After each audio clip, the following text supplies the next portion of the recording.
He was the one you saw a while ago talking about the substandard tankers that are used to haul fuel products. Alhaji Jibril, pleasure to have you again on Good Morning Nigeria. Network Center is the Director General of the Standards Organization of Nigeria, Malam Farouk Salim. Malam Farouk, pleasure to have you with us join today.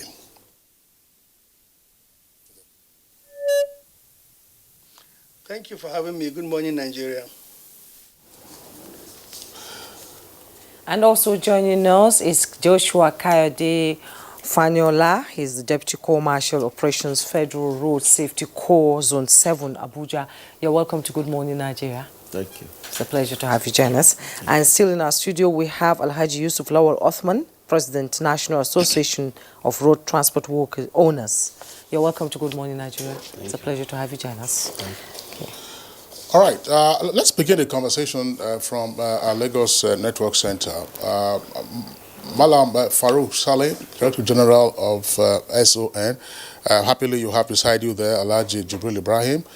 He was talking about the fact that a number of these tankers on our highways are substandard, and that ordinarily there ought to be rigorous regulation for the construction and use of tankers or tanks for highly inflammable products. It would appear that this is not the case. What's your response?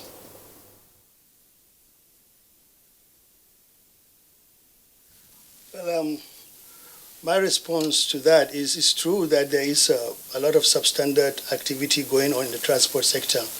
And the most important thing is we set the standards. We try to enforce what we can enforce, but generally we just have to increase cooperation with Federal Road Safety and VIO offices around the country, and even the police, to sensitize them on what to look for and what should be done about that. So essentially, our part is to set the standards and to sensitize. We'll just increase our sensitization with Federal Road Safety and other organizations. Okay, I'm still staying with you. Based on you saying sensitization, how far have you gone with your sensitization for these tanker drivers, and what is the response? Well, the response from the authority, we are cooperating. The thing is, there's a lot of problems around the country. There are a lot of problems with various organizations, government organizations on, doing enforcement. There are so many things they need to enforce. And the thing is, we just have to keep trying and keep doing it. But we've cooperated, and we have a lot of linkage where we reach out to those organizations to remind them of it. It's just that, they have so many other issues they are dealing with right now. So we just have to keep doing it to make sure people are aware. And we have various campaigns we are going to start very soon of what to watch out for the public to at least understand when they see a substandard tanker or they see a substandard vehicle, they have an idea what they're looking for. But these are issues, we set the standards and we sensitize, but the enforcement is not in our purview. Malam Farouk, you'll have the opportunity of explaining in greater detail the enforcement issue, but just give us a sense of when your men begin to get into action. Because we do know, for instance, that there are a number of fabrication yards in different parts of the country where welders just get flat sheets and then they begin to weld them together. And there with you, Alhaji Jibril was talking about the fact that there are also no safety valves. It is not just simply welding this in and then creating an appearance of a tank, but there are supposed to be safety valves so that in the event of a crash, there is no spillage, because the spillage usually would cause an explosion once there is a fire. Do your men go around fabrication yards, which are of course in open spaces in the country? There is a need for that, but at the same time, the bottom line is the DPR, which we cooperate with very well, usually requires our certification before they give licenses for products to be carried around the country. So essentially, most of these vehicles that are issued on the road may not even have DPR licenses to carry those products. So that is why I initially mentioned the issue of road safety and police and VIOs, because most of these individuals do not have proper licenses from DPR to carry these products. It's possible if you see somebody with a license from DPR, they already went through our inspection and our certification. We have a lot of other issues to follow around the country, so going to every yard that is making fabricated containers is practically impossible in this country. But if anybody is driving a vehicle, the easiest thing to do is to ask for a DPR license for that to carry that product. If they have that license, I promise you they have a sound certification. If they don't have that license, then that explains the problem. We've heard of, substandard vehicle parts being imported into the country. And what is your organization doing to ensure that these things don't get to our people and they don't use it to fabricate tanker, and end up on the road causing accidents? What are you doing to prevent these parts coming into this country, substandard ones? Question, can you repeat that again, please? I said we've heard of, substandard vehicle parts like tanker parts coming into this country. What are you doing to prevent that this does not continue to happen? Parts and all other issues that we are supposed to cover, we are doing our very best to make sure our products coming into this country are up to standard. Unfortunately, we are limited by our exposure to the ports and our ability to move around the ports and check these individual items. We have cooperations with the customs, which on occasions they allow us to inspect containers that are coming in. We give our licenses for imports, certification, SUNCAP certification for imports, but most of the time there is no guarantee those parts that are they claim they are bringing into the country are the same parts that come in here. So we just need to be given the opportunity to inspect some more, because by the time the products come into the country is very vast, and we will not be able to inspect every little warehouse, every little market in this country to make sure these things are up to standard. So and we are working with the authorities in trying to get limited access to the ports until we get our scanners in. The customs is working very hard to install some scanners, which will most likely make it easier for us to scan containers. But we are not there yet. We don't have the technology, so we need the physical presence of our people to inspect the containers. And we don't have that ability right now. We are just chasing the containers once in a while with our intelligence reports and all that. So it's a very difficult situation, but we are working with it, and our people are working very hard to make sure these things are not allowed. All right, sir. Thank you very much, Malam Farouk. We'll return to you gentlemen in our Lagos Network Center presently. Let's come back now to Abuja studios. The president of the National Association of Road Transport Owners, they are the owners of the trucks and the tankers. Yusuf Lawal Uthman is right here in the studios. Yusuf Lawal Uthman, part of the challenge that was identified in our first part of this conversation had to do with poor fleet management, to which, of course, you can add the question or the issue of substandard tankers. You listened to the DG of SN speaking a while ago. You heard the excerpts from the first part of our conversation by the president of the Chartered Institute of Logistics and Transport. Why are your members, some of them, if not most of them, in the habit of deploying substandard tankers that are crashing all over the place, causing explosions, fatalities, and losses of property? Well, good morning. You see, when you say substandard tankers, it's very broad, because to a very large extent, we being the owners of the trucks, we try as much as possible to ensure before our trucks leave our yard, to go, assuming you are coming from the north, to go to the south, southeast, or southwest, or south to load, you ensure they go through routine of safety inspections. When they go to the loading points, usually the companies that we load, the major marketers or where we purchase, they have safety officers, and most recently, road safety are involved. Now, a lot of people don't really understand what it is.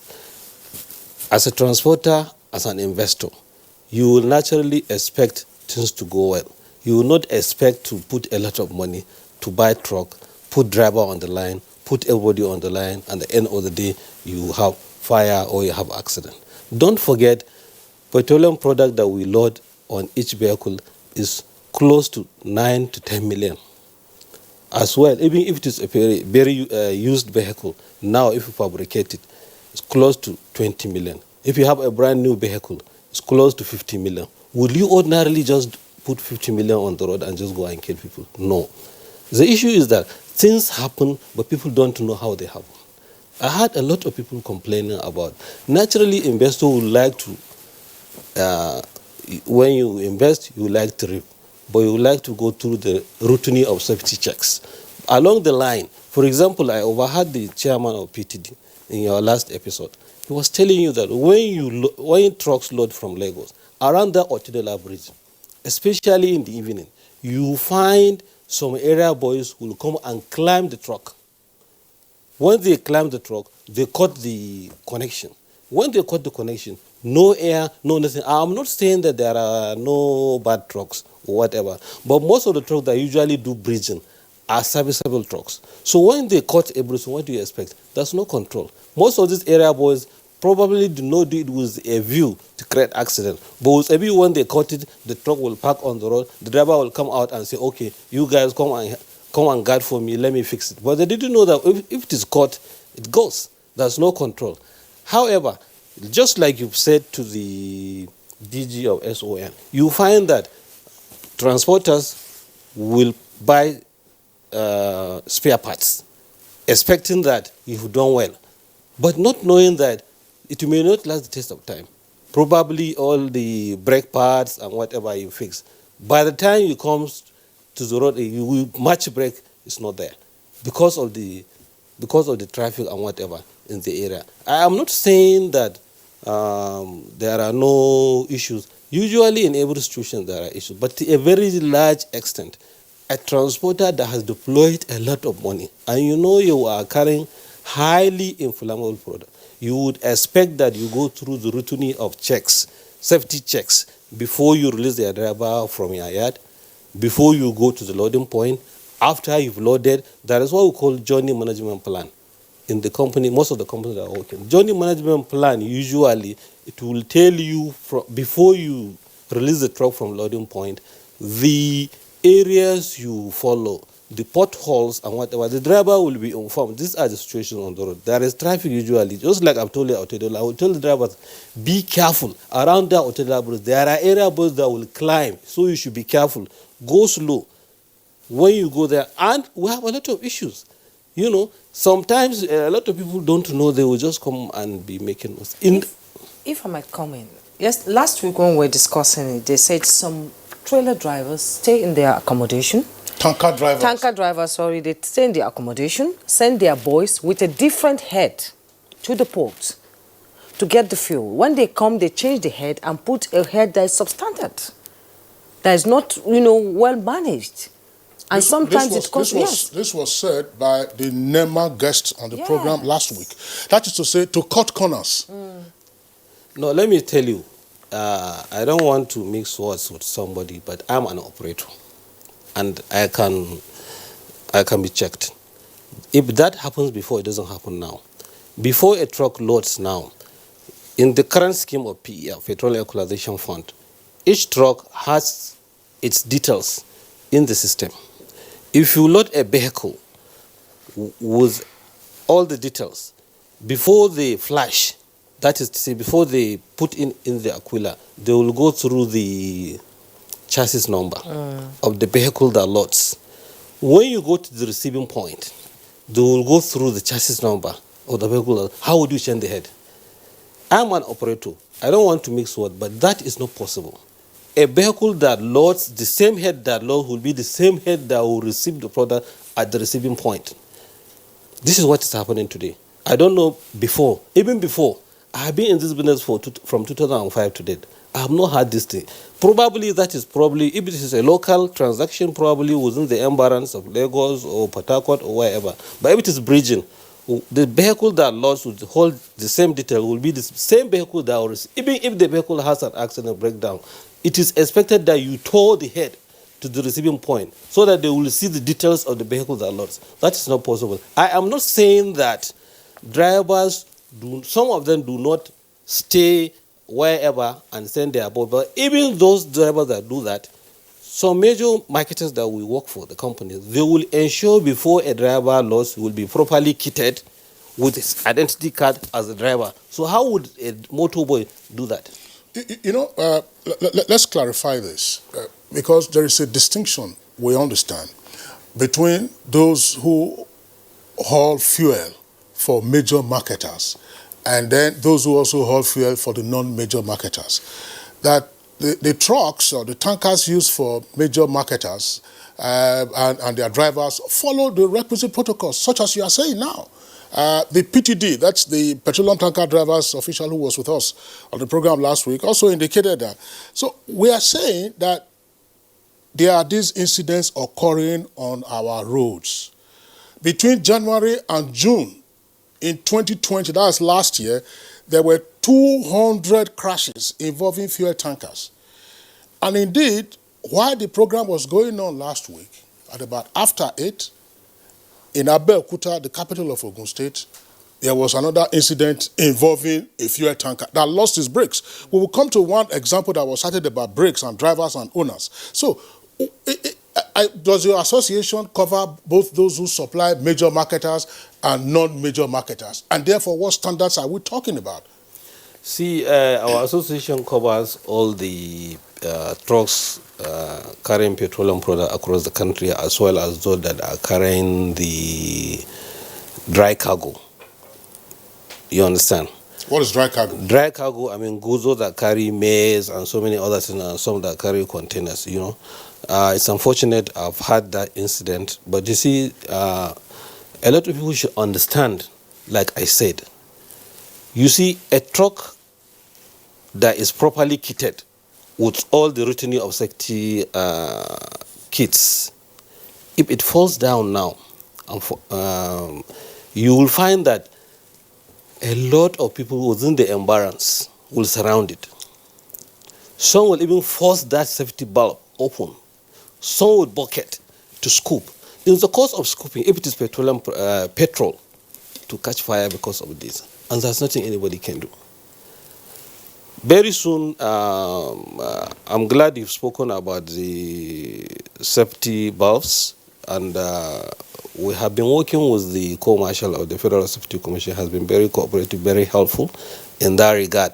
So you are talking about those trucks that do not carry for the major marketers, those that carry for the independent, I guess. By the end of next month, there is the plan to phase out any vehicle that does not have the requisite safety valve. So that will affect every other person, irrespective of the fact that you work for major marketer or you don't work for a major marketer. But still, people should be enlightened, should know, even if there is safety valves, a truck that falls is a time bomb. People should keep away. People should keep away because it's a time bomb. And if you go close to a truck that falls down, it's already hot. So anything that you touch and fuel comes down and you scoop, it's fire. And it's very unfortunate, you said about 200 vehicles banned, and along the line probably properties, people's life, a lot of money for transport. People should realize it's not only the product or the whatever. We as transporters, we do not want any incident of accident and fire, because it's a loss to everybody, to the nation. So even don't forget, even the people should realize the amount of money spent on the construction of the road. It's a lot of money. That is why we are having issues because of the reconstruction. However, people should give us credit. Credit should goes to where it belongs. As at today in Nigeria, petroleum product is distributed 100% by trucks. Whether somebody likes it or not, it must be done by trucks. And there's no choice. So because it must be done by trucks, the work that the transporters are doing should be appreciated against all us. I am not saying we should compromise safety. We are not going to compromise safety. We are not compromising safety. And we are by the day improving on the safety. But the fact still remains that Nigeria is very large. The work we are doing is very big. So it's not out of place to get so many incidences like this. More so because the roads are terribly in a bad situation. In fact, there should be state of emergency. Or again, you see, a lot of people don't realize the trouble we go through. We are in developed or so many other countries, developed or developing countries. You will find that as a transporter, be it petroleum product or whatever, you move almost 24 hours. A driver, probably some trucks have 2 drivers. 6 hours you park, another 6 hours you move, because it's a machine. In where we are today, if you load either from Port Harcourt or from Lagos to the north, the best you can do is 6 a.m. to 6 p.m. 6 a.m. to 6 p.m. Why? Because you can't drive in there. As such, you can't optimize your vehicle because of high level of insecurity. Even if there is no insecurity, the quality of the road does not allow you to drive in the night because you wouldn't know when you go into a hitch. Similarly, because of the quality of some of the spare parts that come into the country, you are not guaranteed that if you drive in the night, the vehicle will stop and you will not get spare part until probably in the night. So, Malam Yusuf, thank you very much for the points that you have raised. Well, of course, we'll return to you. Now, the way we structured the conversation from the various guests we had last week and we are even having again today is to say we know that there are factors responsible for crashes involving fuel tankers that are beyond your control, state of the roads, for instance. But more significantly will be those factors that are largely within your control. The state of your vehicles or of your fleet, the quality of drivers that you have. We will come back to that. If elsewhere they are having 2 drivers to operate over a 12-hour journey, why is it difficult for us to have 2 drivers here in Nigeria operate it? The example we got last week was that at Ogere, which is on the Lagos-Ibadan Expressway, the real drivers, the master drivers, would be in the camp there, that's the transit point, and they send their motor boys or their apprentices or assistants to drive the truck empty to go to the loading bays. After they load, sometimes the assistants or the motor boys will be the ones who will also drive it back fully loaded. And the incidents you have, how do you maneuver around Otedola? The accident that happened earlier this month in Lagos, if you're very familiar with Lagos, DHA, that's Toyota bus stop in Lagos, that wasn't a bad portion. In fact, that portion had just been newly reconstructed by Dangote. Hard pavement. Suddenly, it went up in flames, and that bridge has been closed, and we can see the consequences. We'll come back to you, Malam Yusuf, so that you can explain further what, of course, also needs to be done. Let's bring in now the Deputy Corps Marshal, Joshua Kayode Fanola, in charge of operations, FRSC Zone 7. Headquarters, National. Yeah, headquarters, sorry. Last week, of course, we had Jonas Agu, the Assistant Corps Marshal, who, of course, indicated the number of factors responsible for the crashes involving fuel tankers. And the example, there's no week that passes that you won't have one report. God forbid that as we're on this program now, some other incident is happening. But the Director General of SON has said something about, say, look, we set the standards, but enforcement sometimes, or most times, is beyond their remit. And says, look, it is your business to identify vehicles, substandard vehicles on the highway, where VIO, of course, is also there, and so on and so forth.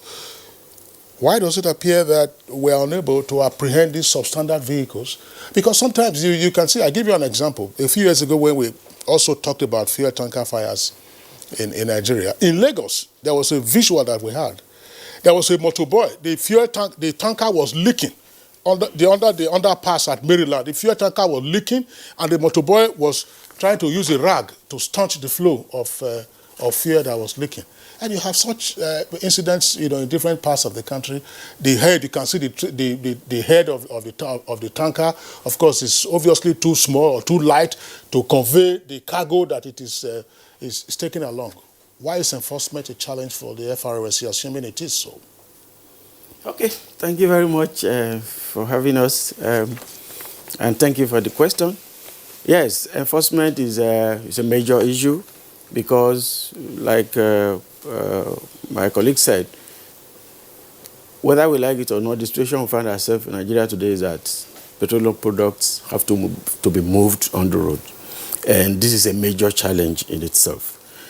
We have a very large population of heavy-duty vehicles, especially those that are carrying wet cargo, that is petroleum products in terms of either it's PMS, AGO, and so on. So many of these vehicles are very old. I know the efforts of the transport owners trying to renew their fleet. We have been pushing them, encouraging them to renew their fleet. And they have a lot of challenges, of course, because of the value of the naira. They will give all sorts of excuses, yes. But these are issues that we must all agree on, that, look, the fleet, the average age of the fleet that we have on the road today is possibly between 20 to 25 years. Some are already 30 years old. Why you find a few that, yes, maybe 10 years old. So when the fleet is very old, the issue of vehicles breaking down, brakes failing becomes more common. It's just like a human being. You see a young person can take a lot of risks, do a lot of things, jump, and he will not break down. An old person will do half of what the young person has done and will break down, or underlying sicknesses will come out. That is exactly what is happening to the haulage business in Nigeria. The truth of the matter is that the average age of these vehicles is very high.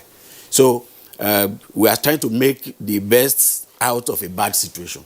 So FRSC has created so many platforms to address this. We are dealing with the owners, we are dealing with the DPR, we are dealing with the Standard Organization of Nigeria. Then we also go to the source, to the point where they load. We call it Safe to Load program. We created a checklist of minimum, what we call minimum safety standard, that for you to load, you must at least achieve this level of safety. We go to check the tires. Some of them, you see tires that are sewn with thread, and we say, no, you cannot load with this.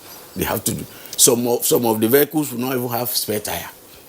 We also have situations where the driver, we look at the driver and say, this man is tired before he even loads, because he has traveled possibly from Maiduguri or from Sokoto to get to Lagos. He has been in the traffic for days before he even get to the loading point. That is there. Then we also try to get the cooperation of the management of the tank farms, especially those ones that are private tank farms. They just want people to load. The issue of safety, they care less about it. They have product in their tank, in their farm, and they want it moved to the field to be sold. So we are between the Standard Organization of Nigeria, the Petroleum Tanker Drivers Association, the owners, and also the DPR. However, the job of FRSC is to ensure that everybody play their own role, and then safety will be the end result. So FRSC does not have the magic wand to just make the road safe like that if other people are not carrying out their own function. But however, we understand the fact that we have a responsibility to do coordination of all these other agencies. So like the owners, we engage them from time to time, almost on daily basis. We have, for instance, we have all agreed, they have agreed with us, that vehicles without the proper safety valves should not be on the road. It is not in the interest of the truck owners. It is not in the interest of the driver. It is not in the interest of Nigeria. They shouldn't just be on our roads. So they have agreed with us, and government are giving a deadline now. Within the next 30 days, they should not be on the road. We will not allow such vehicles to load at the loading point, and wherever we see them on the road, we are going to block them. They have agreed to that. PTF has agreed to it. PTD has agreed to it. The owners, the NATO has agreed to it, and then we are all going to do the enforcement together. Then the fabricators. Yeah. Sorry, Malam Yusuf, is that correct? It's correct, yes. Fantastic. Yeah. Then the fabricators of the tanks. Yes, we want to encourage Nigeria to begin to manufacture. We have the capacity today. These people have the capacity to manufacture the tanks. What they don't have the capacity to do is to manufacture the valves. So they can import those components and fix to a Nigerian-made tank. And it will be as good as the one that comes from Europe, America, or China. So this is the line that we have encouraged them. The Nigerian Standard Organization, like their DGs just addressed us, there is the standards. And it is the same standard that you have in Europe and America and from the Asian countries. So you construct the tank, but make sure that you put the valves.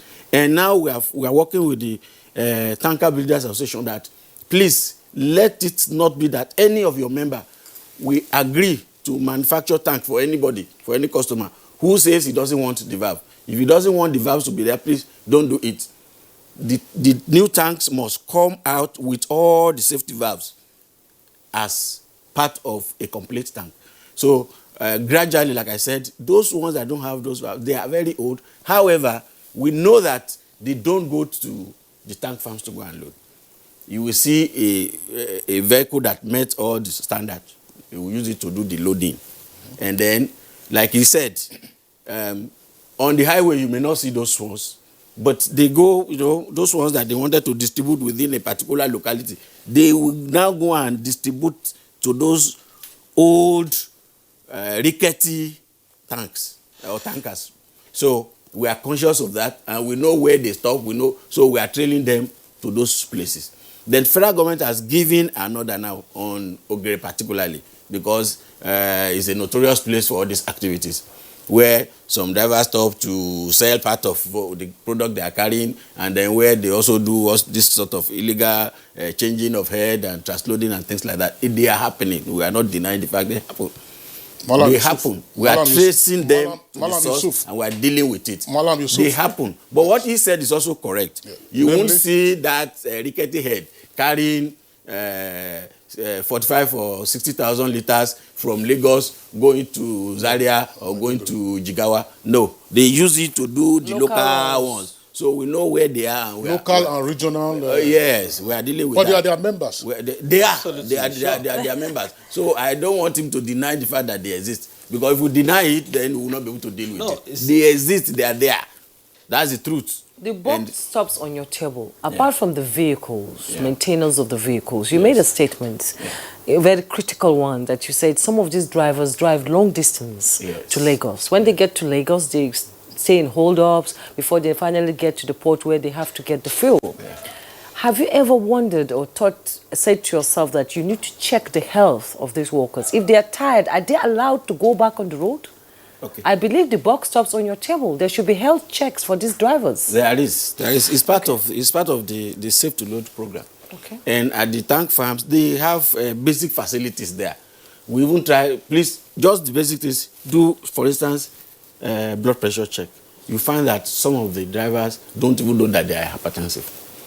So from there, they will get to know that when they check 2-3 times and it's still high, that means you are hypertensive, you need to go and see doctor, they give you medication, you will know you are conscious of it. When you are conscious of it and you take regular medication, it doesn't stop you from being a professional driver, a heavy-duty driver, covering long distance. Just be conscious of the fact that, okay, I have this issue and you are taking medication. Some of them also have visual impairment. So, I'm talking of rest. Yes. No, I'm talking... needed rest. Yes. Yeah. So the issue of rest also comes into it because NATO has mentioned the fact that 2 drivers, if you have 2 drivers to a vehicle for a long distance, then there will be time for rest. Sometimes they stop on the road overnight to rest, or just they'll take a nap and check their vehicles and things like that. But it will not be enough. If it's just one person, that person will get tired after driving. For instance, he's talking about 6 hours. Hauling 45,000 liters or 6,000 liters for 6 hours is not a job for somebody who is, for instance, above 45 years old. And we also, yes, but we also don't want somebody that is too young to be driving these vehicles, because you need a lot of patience, especially with the smaller vehicles on the road. We try to teach them that, look, it's like a family. You are the first son in that family. The smaller one will come and play tantrums, will come and do things. You just look at them and forgive them. Because if the tanker drivers, trailer drivers are not patient and behave maturely, the crashes we are talking about is not going to be about verb. It's about poor relationship between heavy-duty vehicle drivers and private and small commercial vehicle drivers. So this is a lot of work for both the FRSC and the owners, who are the employers of these people. So we take time, create program for them. We have the managers who work for the owners, and then these drivers. So we have programs for all of them where we do teaching, enlightenment, advocacy, telling them who they are on the road. We let them realize that you are an important person. For instance, he mentioned that the product alone is almost 10 million. The vehicle itself, about 30 million. We used to tell them that, look, driver of tanker, you are the only person that can be operating one-man factory that is worth 50 million. That's right. That there is no other factory where it's just one person who is controlling the whole factory, and the factory is worth close to 100 million. Not to talk of your own life and the life of your motorboy and the other people around you. So with this, they begin to understand the fact that they are playing a very critical role. But the numbers do not appear to suggest that we are on top of it. Because as we heard last week, and we have repeated it in the course of today's program, between 2016 and 2019, there were at least 1,333 crashes involving fuel tankers. And between January and June last year, that's 2020, 200 incidents. And this year already, the numbers are already growing, and the fatalities are also there. I want to bring in the president of the Chartered Institute of Logistics and Transport one more time, Alhaji Jibril. Alhaji Jibril, you've soaked up all the responses by the other guests. Of course, I'm sure you've been listening very attentively. I was just wondering, whatever reactions you have to the comments that they have made, and including also suggestions, isn't it time to use your expression? I know that you've used the expression advisedly, that you have a situation where quacks are leading quacks. Those are your exact words. Isn't it time for us to have a total overhaul of the class of drivers, particularly those who convey highly inflammable materials that now appear to be weaponized tankers? They are drivers, some of them, of course, from the experiences that we've been sharing in the course of this program. Some of them, as we were told last week, can't even operate a fire extinguisher. Some of them don't know, what they are conveying and the importance of what they are conveying, and the safety and health and security of all other persons on the highway. Isn't it time we had a sea change in the quality and caliber of drivers who are conveying, as I said, highly inflammable materials?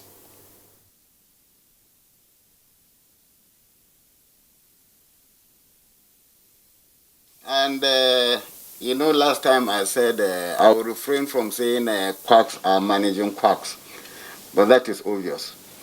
Having said that, I want us to understand that the drivers don't seem to understand the dangerous cargo they are handling. And petroleum products are classified under dangerous cargo, and by local and international laws, there are rules guiding their storage and their haulage. And the obvious thing is that these guidelines are not being abided by, and they are not being enforced. That is why we're having this problem for decades.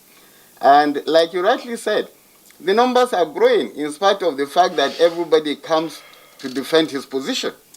So of what use is our defending our position? What have we been doing if the numbers are still rising? And we have come here to mention quite a number of mitigants that we believe if they are put in place, these problems will be solved. It is a national emergency.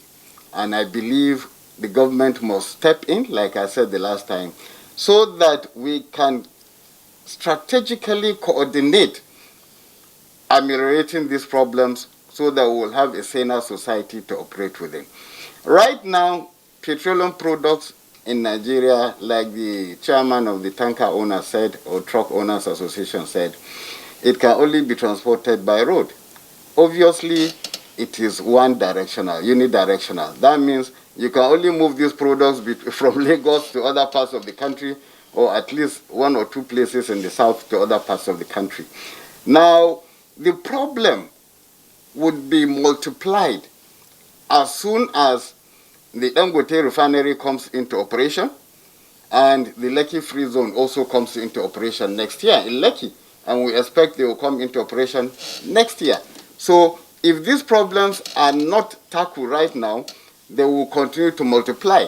And the losses to the economy will continue to multiply. We don't need to go back into mentioning those losses. The chairman of the the Truck Owners Association has mentioned some of them, but they are numerous. And the solutions are what we are to look at. And if we have profiled some solutions in the past and we're not seeing results, what do we do next? I'm happy to hear the Road Safety Corps Deputy Corps Marshal mention some of the steps that are being taken now. But we need to do a coordinated approach to this problem. First and foremost, we need to understand that the carriage of these goods, whether we like it or not, must be enforced. And right now there is an obvious disconnect or conflict between compliance and enforcement. And that is where we need to concentrate effort. It's not that we are not aware of the laws. It's not that we are not aware of the standards. We're all aware, but how come people are not complying? And how come the enforcement agencies are ineffective? Of course there are constraints. Then why don't you come all together, championed by government, to see how these challenges are taken care of so that we can start reducing this carnage that we have on the roads. Definitely, drivers need to understand the nature of the cargo that they are carrying. And of course, for them to appreciate what they are carrying and the responsibility bestowed on them, like the Corps Marshal, Deputy Corps Marshal said, they are operating a factory of over 50 million. Now, do they know the implication of what they are doing? Do they have the requisite training? Are they aware, or do they have the knowledge and skill to do what they are doing? If you leave it to the operators alone, they will tell you, yes, they have it. But who confirms that? What kind of training do they do? Mostly you will see that once they pass the driving test, that's all. They are not trained on how to handle dangerous cargo. They are not trained on defensive driving.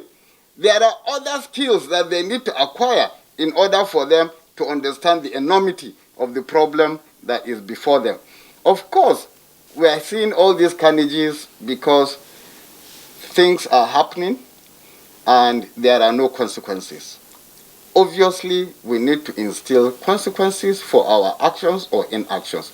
But the other solutions that we believe can help seriously in order to reduce this problem is to go into multimodal synergy with other modes of transportation. We need the pipelines to be revamped. PPMC must come into this so that we can start transporting these products as close as possible to depots where tankers can lift these products and move them within short distances. They shouldn't be moving beyond 300 to 400 kilometers every time they pick up this cargo. And of course, we also need federal government to step up effort in revamping the rail lines. Right now, we can see they are concentrating more on passenger freight, or rather passenger services. We need freight services in order to help in ameliorating some of these problems and reducing the amount of carriage that is done by road. unfortunately, the road mode is virtually unregulated, totally unregulated. And this is not acceptable. We must find a way that we will regulate the road mode such that things are done in a better way. Of course, we have the inland waterways. What stops us from moving this cargo with barges? There are barges, and there is an association, very strong association of barge operators. Why can't we move some of these petroleum products by barges so that the trucks can pick them up closer to where they are to deliver these products? I think in the long run, if we do not clearly come out to reconcile compliance, the conflict that we have between compliance and enforcement, we will just continue to be passing the buck. Everybody, every stakeholder will come and defend his position, but we are not seeing results. Thank you very much. Okay, Jibril Ibrahim will return to you in the course of the program so that you can shed more light on the discipline and the emergency of, declaring an emergency on the situation. But we'll take a break right now. When we return, we'll continue our conversation. A new edition of TV Guide is out with special focus on the game changer, His Excellency Governor Abdullahi Sule of Nasarawa State. Broadcasting in the digital economy, Maxwell Logo gives an insight. This edition also features Nancy Naji of AIT, a name synonymous with business. Meet the NCDC boss, Dr. Chikwe Ihekweazu. TV Guide, your indispensable companion, also x-rays the relevance of social media in the modern society. Meet some TV professionals who have impacted their spaces and other inspiring stories in sports, entertainment, and lots more. Grab a copy at the vendor near you or NTA stations nationwide. TV Guide, your indispensable companion.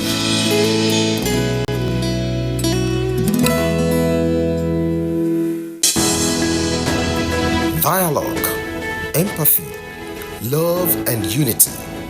These are vital components of nation building. For all to be well, we appeal that we should refrain from volatile, provocative, inciting messages and language. Let's build and not destroy.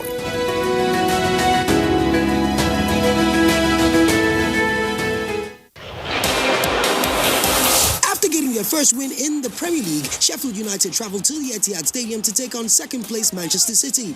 Will they get a reality check or can they pull off the upset? Find out as Manchester City welcomes Sheffield United on the Premier League Live, showing this Saturday on the NTA network from 3:30 p.m. The Premier League Live is brought to you by Axis Bank, Babai Jebu, Lipton, and Close Up in association with Gold.com.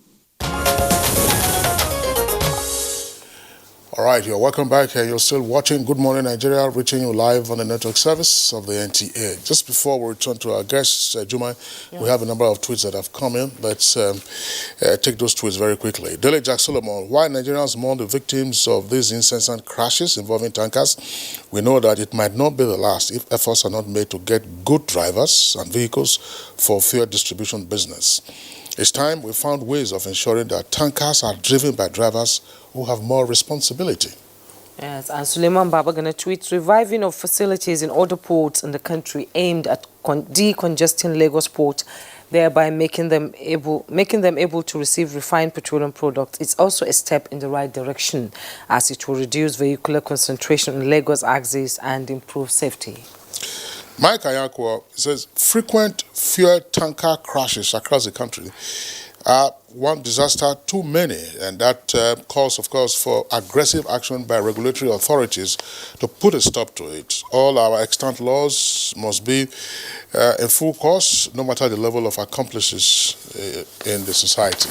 Law Alpha C. Fuel tanker fire outbreaks have become too many in different parts of the country, mandating a clarion call on government and regulators to assess the fitness of both vehicles and mental stability of their drivers. Festus Akimboyewa, it's sad that many families have suffered tragic losses of their loved ones and property to frequent fuel tanker crashes. Fuel tanker owners must only give their tankers to drivers who are professionally qualified to drive such vehicles, and also tanker owners should be held accountable.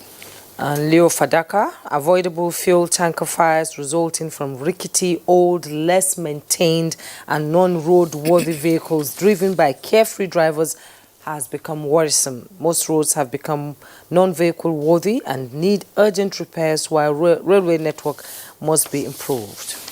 Tajuddin Baba Male says until the federal and state governments develop the political will to punish the drivers of tankers that recklessly ply our roads, killing innocent citizens, these recurrent sad events may not end anytime soon. Mutano Farouk, the frequent fuel tanker explosions can be reduced by reorienting the drivers on the need for decent and careful driving. Also, bad roads across the country needs to be fixed as a matter of urgent importance. Hello, Muhammad. FROSC should immediately enforce speed limits and roadworthiness rules for tankers and vehicles plying our roads. The government on its part needs to ensure that our roads are properly maintained. Jamiu for Peace, states in Nigeria should emulate the Lagos state government that has adopted dusk to dawn for tanker movements towards curtailing the insistent tank explosion. All right, those are the tweets we can accommodate in the meantime. Let's bring in again the Deputy Corps Marshal, Joshua Kayode Fanola. Just give us an indication.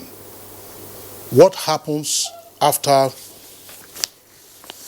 a fuel tanker is involved in a crash? There are explosions, other vehicles are burnt, and so on and so forth. The road is damaged. What happens thereafter? Okay. In terms of law enforcement? Yes, it's really a very bad situation when there's explosion, because the vehicles that got burned, then many people get killed. Sometimes you can't even identify the people. We have a lot of corpses on our hand that there's no way to identify who they are until when their family members begin to look for somebody, and they said, yes, he traveled around that area where the crash happened, and we begin to suspect such people must have been part of the victims that have died. The environment itself, is affected. In fact, the road is destroyed, so it's a whole lot of issues. But to be specific, we try to identify first of all, identify the vehicle, who is the owner. If it's a properly registered vehicle, from our database, we'll be able to identify who the owner is. Then the owner will tell us, yes, it's my vehicle, this is the driver, but sometimes the driver too could have lost his life. So it is the owner that will begin to hold responsible for whatever actions that need to be taken. And depending on what investigation showed had caused the crash. If, for instance, is as a result of maybe a brake failure, or the vehicle is not in good shape, then you can hold the owner responsible. But there are times when, possibly in the night, they said hoodlums blocked the road, the driver ran into it, then you will not blame the driver or the owner for that. So it depends on what investigation showed had caused the problem. There are also situations, for instance, on that $10 bridge where miscreants overpowered the driver, tried to force him to stop. In the course of struggling with them, a crash occurred. So in that kind of situation, if that is what the investigation pointed at, you will not want to blame the driver or the owner and say it's because the vehicle is not good or the driver is not behaving well. So it depends on what investigation showed as the cause of the crash.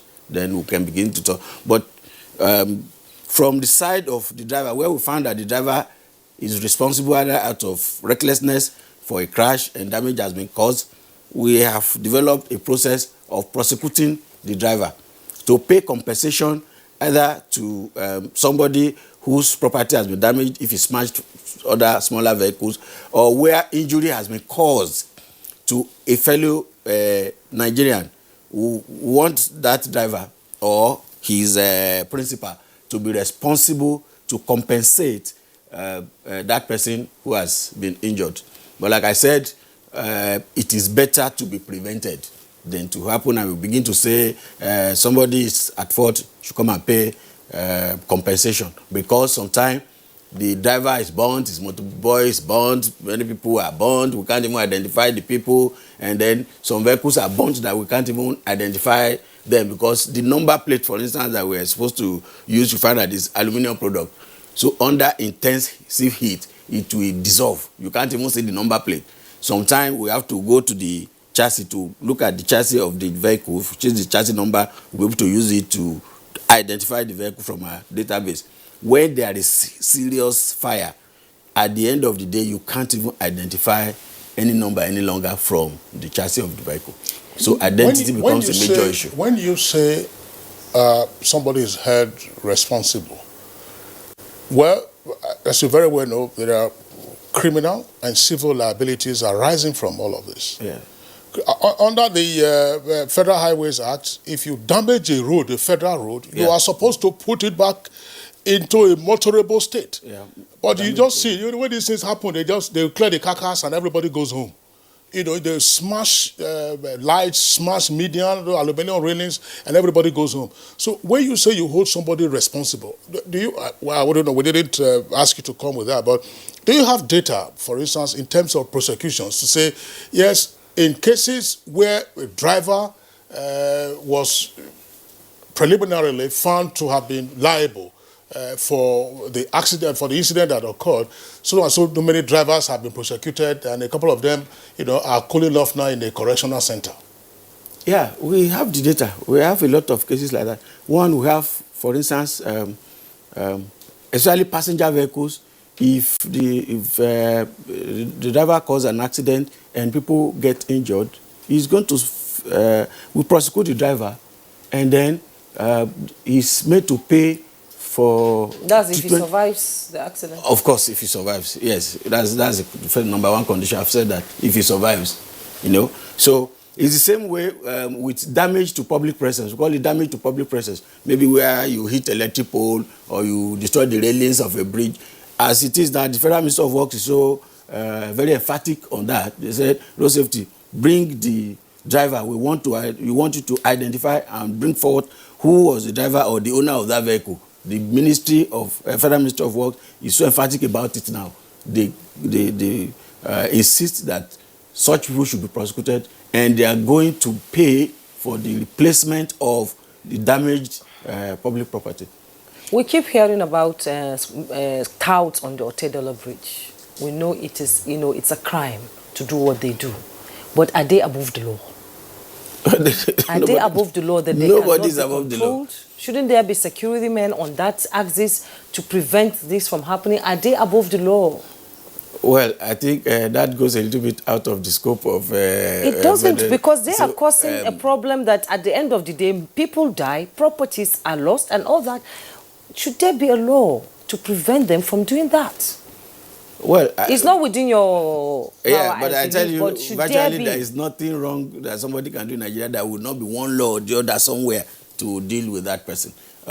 So, yes, touts, forcing the driver to stop or creating a kind of melee in such a way that is confusion, the driver is forced to stop so that they can... Sometimes it's not only the wet cargo they do that to, they also do it to the dry cargo. Maybe he's carrying bags of rice, for instance, or he's carrying bags of semolina or something. Sometimes they force these drivers to stop or just slow down. So while somebody is engaging the driver, his colleagues are at the back carrying the bags and throwing them overboard. While there are other members, you feel like up to 40 of them, attacking one vehicle. It's a common occurrence on the Apapa Osho, the expressway. Yes. When, it used to be, I don't know whether it's still prevalent now. But those area boys, they have area fathers. So in terms of law enforcement, why don't you go after the area fathers? We're getting pressed for time. Let's bring in one more time President of NATO, Malam Yusuf Lawal Othman. You've listened to the number of perspectives that have come up in the course of this conversation. There are a number of those issues that are within the control of the tanker owners. And then the tanker drivers who are your agents in the first instance. They are your agents, and so liability could attach to both of you in that instance. It's possible that because your members have not been paying compensation or damages of a humongous proportion, that's why this is still ongoing. But we know that, I mean, you've spoken that, said, look, you have a sense of responsibility, you know what to do, some of the matters are beyond your control, but what should we expect going forward after this conversation? Well, thank you so much. I appreciated the contributions of everyone. You know, even before we come in here, we have been discussing with the co-marshal, even with the group managing director. He had his time to give us, and that we really appreciated. There are a lot of safety checks, further safety checks that are in place, and we have rolled them over already. Like you said, we have the speed limiters, they are in place. PPEs for safety belts, they are in place. Drivers, by nature, now we don't drive in the night. Even if you want to drive, because of the insecurity, you can't drive in the night. Of course, we've just had Lagos State government say no more driving in the night. So, to a very large extent, a driver is compelled to rest even before he commences his journey. And more so, the government is gradually fixing some of the flash points where a lot of issues happen. So we believe that going forward, all these issues will reduce to a very, very large extent. I want to believe that a lot of people have woken up from slumber, not necessarily the owners, the drivers. There are a lot of people involved in movement of cargo. People should appreciate that. I heard what someone said, that quacks managing quacks. You know, it's just like politicians, for example. Somebody will say he's an intelligent person, very brilliant, but he's parking by the side making noise. He refused to go and join the politics so that he will play his field and take position. If professionals can come in, they will clear out the quacks, and let us see how they will fare. You understand? This is a business that we do. For whatever reason, we are compelled today to do it the way we are supposed to do it because of the environment we find ourselves. Just like he said, rail should come in, waterway should come in, the pipeline should come. But before they come, as we're talking about today, right here and now, if we don't move these vehicles, you imagine the scarcity that happened just because of these answers. It's the logistic of 7 days, stopping of 7 days can create scarcity of 2, 3, or 4 weeks. So, and we can't afford that. We have to really appreciate the situation we find ourselves, and we're trying to do our very best. However, it's not just to the owners.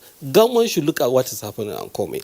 In this knowledge that we are doing today in Nigeria, there are a lot of issues. We know government is trying, is very, very, especially during this pandemic, which is world over. But Nigeria, as we are today, a transporter of petroleum product that works either for a market or for independent, there is a cycle of about 6 months. If you hold today, it takes about 6 months before PEF pays the marketer, who will eventually pay you. This thing is being done on credit. The PEF wants to pay, but they can't give what they don't have. Other transporters who are doing buses and whatever, if you bring your vehicle today, Lord, you will collect your cash before the bus goes. But this one is on credit. A cycle of 6 months. And somebody will come out and say he wants to do this and do that. Let somebody come and join the bandwagon and the quacks and see how we'll be able to fare. Banks don't, there is no deliberate government policy, although it's a business of inefficiency, but there is no deliberate government policy to help us and ensure all these rickety trucks, as they call them, are replaced with the new ones.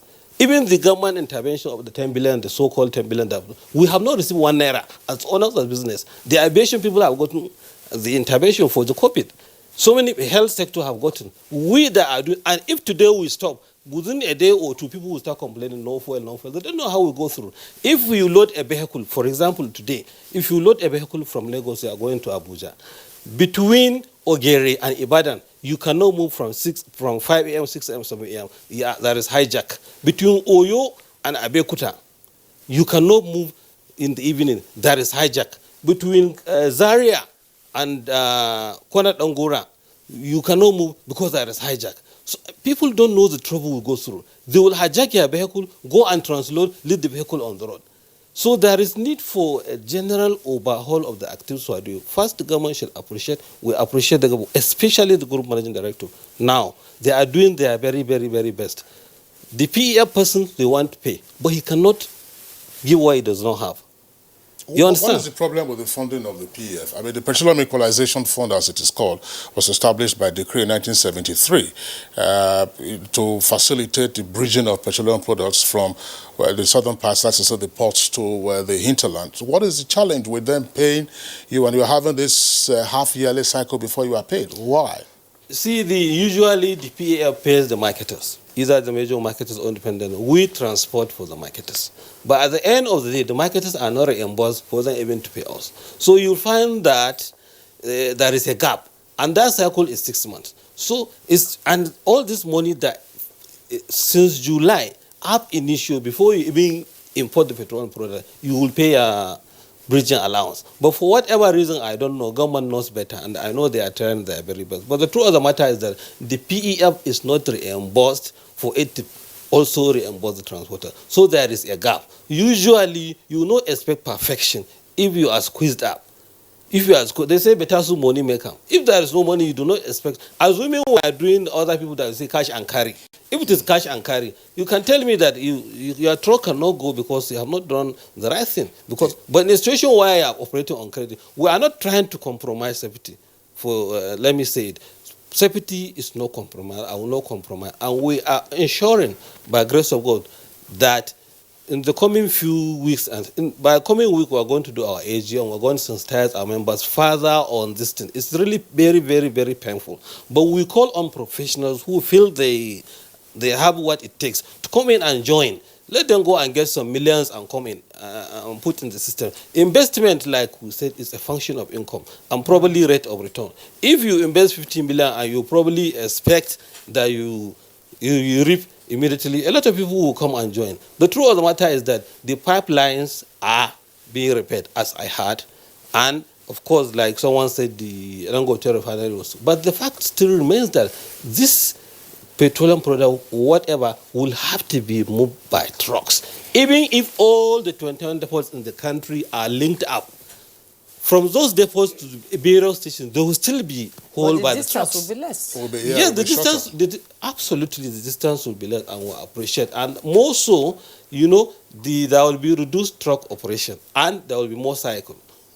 There will be more cycle. Yeah, Madam Yusuf, thank you very much. You've used the analogy of, as Nigerians would say, better soup than money killer, that's very interesting. But there's also food poisoning. From soup. That's the food poisoning. It's the food poisoning aspect that we are dealing with to this conversation, which is, of course, coming to a close now.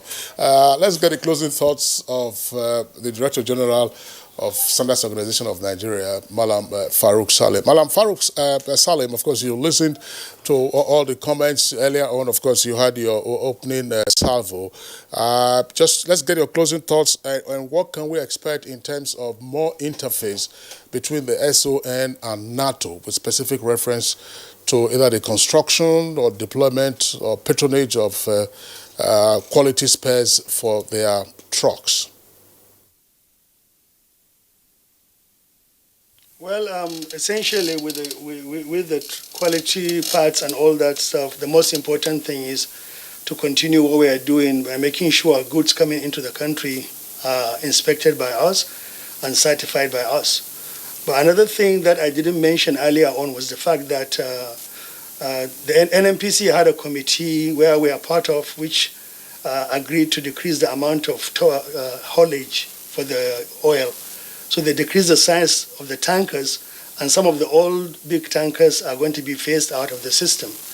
But based on the conversation and what I understand and what I hear from all the stakeholders, the bottom line is we need to have a holistic approach, involve the associations of the tankers, involve the enforcement, which means the police, road safety, and we have to have an agreement with the associations of the tankers owners as to certain things. For example, we have the ability and we have the standards to train drivers, to train their people underlings on how to handle dangerous materials. We have those things, but we have to agree with them, because in this situation that we are in this country, our biggest problem is not the laws, is not the standards, is the enforcement. So if we have a holistic approach with all the stakeholders where they agree that all tanker drivers must be certified and trained by us, so they will have a certificate from Standard Organization of Nigeria, where if road safety stops them on the road, in addition to regular license and other things, they can say, show us your training certificate. We can do that. We have the ability, we have the manpower to train these individuals. But the problem is you cannot enforce it on few people, because it's going to cost money for the people who comply. So there has to be a holistic approach and agreement by the stakeholders on what we will require and what conditions we are going to follow. Because all these issues about one part of the organization or part of an association blaming the other for something, or saying they don't have the ability to run, or they should come and see how hard it is to run, is not really very productive for all of us. We are Nigerians. We have people who are hurt, people who are suffering on the street.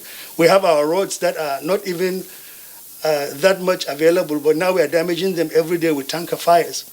So we have... Okay, thank you, Malam Farouk Salim. We're running out of time. I would like now to Malam Jibrin Ibrahim. Can we, briefly, please, we're running out of time. Can we underscore the danger of these crashes to national security? Briefly.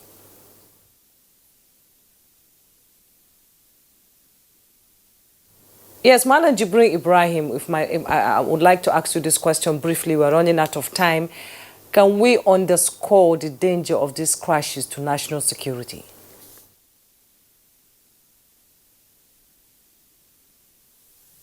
Was she asking me a question? Who is she asking? Well, it appears that there's some issues with our connection to our Lagos Network Center. We're going to get the closing thoughts of Alhaji Jibril Ibrahim, President, Chartered Institute of Logistics and Transport. Alhaji Jibril, I believe, of course, you've made your point. We'll always have the benefit of your presence with us here to discuss other matters arising. We'd like to thank you for your insights. We also would like to thank Malam Farouk Salim, Director General, Standards Organization of Nigeria. We appreciate you for being with us on Good Morning Nigeria. Here in the Abuja studios, deep thanks to Malam Yusuf Lawan Uthman, President of NATO, that's the National Association of Road Transport Owners. And last but not the least, Deputy Corps Marshal in charge of operations at the headquarters, Joshua Kayode Fanola. Thank you for being on Good Morning Nigeria. Let's hope that in 2021, assuming there are KPIs, that's key performance indicators, if we had so many number of crashes involving fuel tankers, by the end of this year, we should at least reduce it by 25%, 50%, or 75%. Then we know we're making progress. Thank you for being around. Good Morning Nigeria is back tomorrow, same time, 7 in the morning. Stay safe and be well. I'm Kingsley Osadolo. And I'm Jumo Yusuf. Join us again. And remember to stay safe and be well.